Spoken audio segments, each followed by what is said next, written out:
બનાસકાંઠાના સરહદી અમીરગઢ તાલુકામાં પોલીસે ફિલ્મી ઢબે પીછો કરીને વિદેશી દારૂ ભરેલી એક ટ્રક ઝડપી પાડી છે। ચોક્કસ બાતમીના આધારે અમીરગઢ પોલીસ દ્વારા વોચ ગોઠવવામાં આવી હતી, ત્યારે પોલીસને જોઈને બુટલેગરે ભાગવાનો પ્રયાસ કર્યો હતો। જો કે પીછો કરી રહેલી પોલીસથી બચવા જતા સરોત્રા ગામ નજીક દારૂ ભરેલી ટ્રક વીજપોલ સાથે અથડાઈને ખેતરમાં ખાબકી હતી। સરોત્રા ગામ પાસે આવેલા ગોગ મહારાજના મંદિર નજીક પોલીસ દ્વારા શંકાસ્પદ આઈશર ટ્રકનો પીછો કરવામાં આવી રહ્યો હતો। આ દરમિયાન ટ્રકના ચાલકે સ્ટીયરિંગ પરથી કાબુ ગુમાવતા ટ્રક ધડાકાભેર વીજ થાંભલા સાથે અથડાઈને રોડ નીચે ઉતરી ગઈ હતી।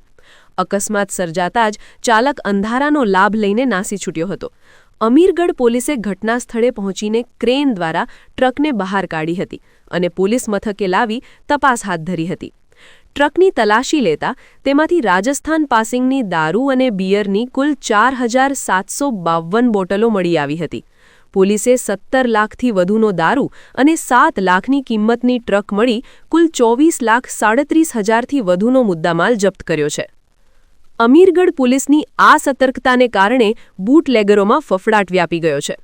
ભલે આ કિસ્સામાં ચાલક ફરાર થવામાં સફળ રહ્યો હોય, પરંતુ પોલીસે ગાડીના નંબર અને અન્ય પુરાવાઓના આધારે ગુનો નોંધીને ચાલક તેમજ દારૂ મંગાવનાર ઈસમો સુધી પહોંચવા માટે ચક્રુ ગતિમાન કર્યા છે।